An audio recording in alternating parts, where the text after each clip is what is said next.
Hi friends, எல்லாருக்கும் வணக்கம். நீங்கள் எல்லோரும் எப்படி இருக்கீங்க? நீங்கள் எல்லாம் நல்லபடியாக இருக்கான கடவுள்கிட்ட வேண்டிக்கிறேன். ஒடிசா மெம்பர் எல்லாருக்குமே ஜெய் ஜெகநாத் நமஸ்கார். எனக்கு நீங்கள் சப்போர்ட் பண்ணுங்கள். நீங்கள் சப்போர்ட் பண்ணால் எனக்கு கொஞ்சம் ஹெல்ப்ஃபுல்லாக இருக்கும். நான் வந்து கொஞ்ச நாள் வீடியோ போடாமல் இருந்தேன். ரீசன் பார்த்தீங்கன்னா ரிலேட்டிவ் ஒருத்தர் கொஞ்சம் இறந்து போயிட்டாங்க. அதனால் அவங்க வீட்டுக்கு போயிருந்தோமா, அதனால தான் என்னால் வீடியோ போட முடியல. எனி டைம் கத்திக்கிட்டே இருந்தாங்களே ஒரு மாதிரி சவுண்டாக. அவங்க வீட்டில் நான் ஒரு வாரம் ஃபுல்லாக இருந்தேன். கொஞ்சம் நிமிஷம் கூட சவுண்ட் இல்லை எனி டைம் சவுண்டு கேட்டுக்கிட்டே என் சேனல் தான் என்னால் வீடியோ ஃபுல்ல. அதுக்காண்டி நான் சாரி சொல்லிக்கிறேன். நிறைய பேர் கமெண்ட் பண்ணியிருந்தீங்க, ஏன் ஜெயா வீடியோ போட மாட்டேன், எப்படி இருக்குது அப்படின்னு சொல்லி கேட்டிருந்தேன். நல்லா இருக்கா, பாப்பாவும் நல்லா இருக்கா. நிறைய பேர் பாப்பாவை தான் கேட்குறீங்க. பாப்பா நல்லா இருக்கா, பாப்பாவுக்கு எந்த பிரச்சனையும் இல்லை. ஃபர்ஸ்ட் ஆஃப் ஆல் சாரி சொல்லிக்கிறேன். கேமரா கொஞ்சம் இதாக இருக்கும், நான் சீக்கிரமாக சரி பண்ணணும் ஃபோனை. அப்படி எப்படி சொல்லுது, இப்போ ஷெல்ஃபி இப்படி இருக்குன்னா அந்த அந்த அந்த இது இருக்கும்ல, அது மட்டும் தனியாக அப்படி எடுத்துக்கிட்டு இருக்குது. கொஞ்சம் இது பண்ணி தான் நான் வச்சுருக்கேனே. இது கொஞ்சம் சீக்கிரமாகவே நான் பண்ணணும். அப்போ நெக்ஸ்ட் இன்னொரு சிஸ்டர் கமெண்டில் சொல்லியிருந்தீங்க, அக்கா நீங்கள் வந்து பாப்பாவுக்கு வந்து சாமிக்கிட்ட சொல்லக்கூடாது அவங்க கமெண்ட் பண்ணதை. நிறைய பேர் நீங்கள் படிச்சிருப்பீங்கன்னு நினைக்கிறேன். அந்த கமெண்ட் நானும் படித்தேன். அது வந்து சாமிக்கிட்ட வேண்டிக்கங்க அக்கா சரியாயிடும் அப்படின்னு சொல்லியிருந்தீங்க. ஓகே, நான் சாமிக்கிட்ட நான் வேண்டிக்கிறேன். அம்மாவும் அதுதான் என்கிட்ட சொன்னாங்க. நான் சாமிக்கிட்ட வேண்டிட்டு தான் இருக்கிறேன்.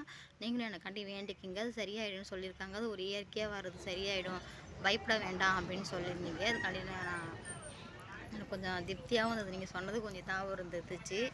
எனக்கு ஒரு ஃபோன் வாங்கணும் உண்மையுமே ரொம்ப கஷ்டமாக இருக்கா, காசுக்குமே கொஞ்சம் இதாக இருக்குது. சீக்கிரமாகவே ஒரு நல்ல ஃபோனாக பார்த்து நான் வாங்கணும் தான் நினச்சிட்ருக்கேன். இந்த ஃபோனை வச்சுட்டு ஒன்றுமே பண்ண முடிய மாட்டுது. சுச்சுவேஷன் அந்த மாதிரி இருக்குது. என்ன பண்ணுறது, நமக்குன்னு ஒரு நல்ல நேரம் எப்போ தான் கடவுள் கொடுக்க போகிறாருன்னு தெரியல. சீக்கிரமாகவே அந்த நல்ல நேரம் நம்மளுக்கு கடவுள் கொடுத்துருவார்னு நினைக்கிறேன். பாப்பா வந்து தூங்கிட்டு இருக்கா பாருங்கள், பக்கத்தில் அலை போட்டு தூங்க வச்சுட்டேன். தூங்கிட்டு இருக்கா அவள் தூங்கின பிறகு தான் நமக்குமே கொஞ்சம் வேலை ஃப்ரீயாக இருக்கும், எல்லா வேலை செய்கிறதுக்குமே இதாக இருக்குமே.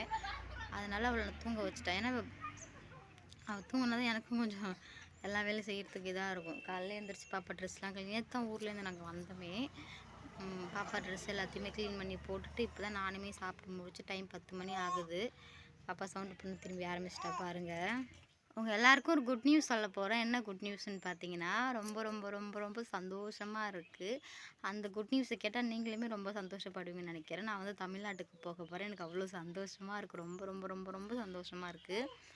டிக்கெட் இன்னும் கன்ஃபார்ம் ஆகலை. கன்ஃபார்ம் ஆகலை எத்தனாம் தேதி நான் உங்ககிட்ட நான் சொல்கிறேன். எனக்கு ஒரு வருஷத்துக்கு அப்புறம் நான் ஊருக்கு போய்ட்டு என்னோடய அம்மா என்னோடய சொந்தக்காரங்களாம் பார்க்க போகிறேன் அப்படின்னு சொன்னால் எனக்கு அவ்வளோ சந்தோஷமாக இருக்குது. நிறைய பேர் கேட்டிருந்தீங்க, அப்பாவுக்கு இந்த வருஷத்துக்கு வருவீங்களா ஜெயா, வருவீங்களா ஜெயா அப்படி சொல்லி கேட்டுட்டு இருந்தீங்க.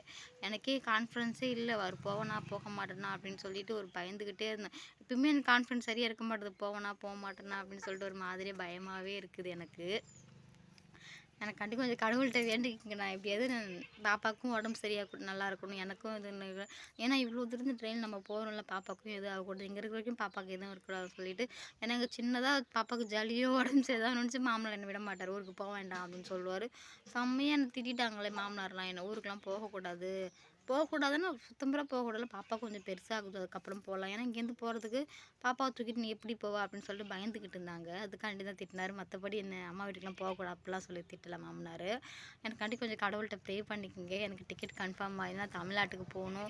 உங்களை எல்லாரையும் மறுபடியும் வந்து நான் பார்க்கணும். தமிழ்நாட்டுக்கு அப்பா இறந்ததுக்கு நான் போயிருந்தேன், யாருமே மீட் பண்ண முடியல, எதுவுமே பேச முடியல. ஒரு இதாகவே திரும்பி ரிட்டர்ன் வந்துட்டோம். இந்த வாட்டி போயிட்டு 4 மாதம் தமிழ்நாட்டில் இருக்க போகிறேன். எனக்கு அவ்வளோ சந்தோஷமாக இருக்குது. ரொம்ப அவ்வளோ சந்தோஷம் இதாக இருக்குது. பாப்பாவை தூக்கிக்கிட்டு போகிறோம். எப்படி இருக்குன்னு தெரியல ரியாக்ஷன் எல்லாருக்குமே. ஏன்னா நான் அப்பாவுக்கு கொடுத்த வாரம் தான் எனக்கு பாப்பா. நான் பாப்பாவை தூக்கிட்டு போயிட்டு அப்பா காலடியில் போடணும் ஃபோட்டோ கிட்ட. அவ்வளோ சந்தோஷமாக இருக்குது. இந்த சந்தோஷம் எனக்கு தமிழ்நாட்டு ரொம்ப நான் சந்தோஷப்பட மாட்டேன், வேண்டாம்.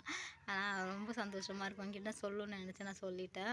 தமிழ்நாட்டுக்கு போயிட்டு ஃபஸ்ட்டு அப்பா தேவசம் முடிஞ்ச உடனே மேல்மலையனூர் கோவிலுக்கு போகணும், ஒரு வேண்டுதல் இருக்குது. அதுக்கப்புறம் மேல்மருவத்தூர் ஓம் சக்தி கோவில் இருக்குல்ல, அங்கே போகணும். அதுக்கப்புறம் சிவன் கோவில் இருக்குது, விசா கோவிலுக்கு, அங்கே போகணும். அந்த கோவில் வேண்டுதலில் போகணும், ஒரு ஆசையாக இருக்குது, அங்கே போகணும். அதுக்கப்புறம் ஃபஸ்ட்டு நான் மேல்மலையனூர் கோவிலுக்கு கன்ஃபார்ம் நான் போயே ஆகணும்னா முக்கியமான ஒரு வேண்டுதல் இருக்குது, நான் போகணும். போயிட்டு சாமி கும்பிட்டுட்டு வரணும். எனக்கு ரொம்ப அவ்வளோ ஒரு இதாக இருக்குது. ஊருக்கு போகணும்.